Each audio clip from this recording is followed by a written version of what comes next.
Media సంస్థలు ఎంత కాపాడతామని చూసినా రేవంత్ రెడ్డి పని అయిపోయింది. నేషనల్ హెరాల్డ్ కేసులో రేవంత్ పేరు ఉంటే మీడియా ఎందుకు ప్రచారం చేయడం లేదు? ఎంత బాగా కవర్ చేసుకుంటూ వస్తున్నారంటే రేవంత్ రెడ్డి గారిని చాలా ఆశ్చర్యంగా ఉంది. ఇట్లా కూడా చేయొచ్చా అని. అంటే ఇంత పెద్ద కేసులో ఇంత పెద్ద మ్యాటర్ వస్తే, ఒక ముఖ్యమంత్రి పేరు వస్తే, ఇదే కేసీఆర్ గారి పేరుంటే రాకపోదురా?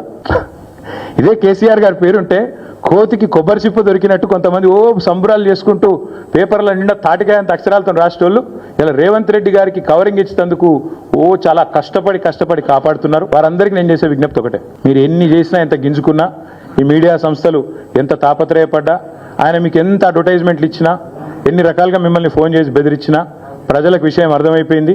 ఈయన ఒక లొట్టపీస్ ముఖ్యమంత్రి, ఈయనతను ఏం కాదు అని అర్థమైంది. కాబట్టి మీరు కూడా దయచేసి నిష్పక్షపాతంగా వార్తలు ప్రజలకు చెప్పండి. లేకపోతే సోషల్ మీడియా ఉంది, మీరు చెప్పినా చెప్పకపోయినా సోషల్ మీడియా ద్వారా ప్రజలకు అన్ని తెలుస్తాయి. తెలియదు మేము పిల్లి కదా కళ్ళు మూసుకొని పాలు తాగితే తెలియదు అనుకుంటుంది అన్నట్టు, మేము రాయకపోతే వార్తనే కాదు, మేము రాయకపోతే మేము నొక్కేస్తే ఎవరైనా కూడా వాస్తవాలు చెప్తున్నాం. మీకు అబద్ధం అనిపిస్తే నేనేం చేయాలి? కానీ చాలామంది రాస్తలేరు, మరి ఏం చేయాలి? మరి మా బాధ మేము చెప్పుకోవాలి కదా, ప్రజలకన్నా చెప్పుకోవాలి కదా.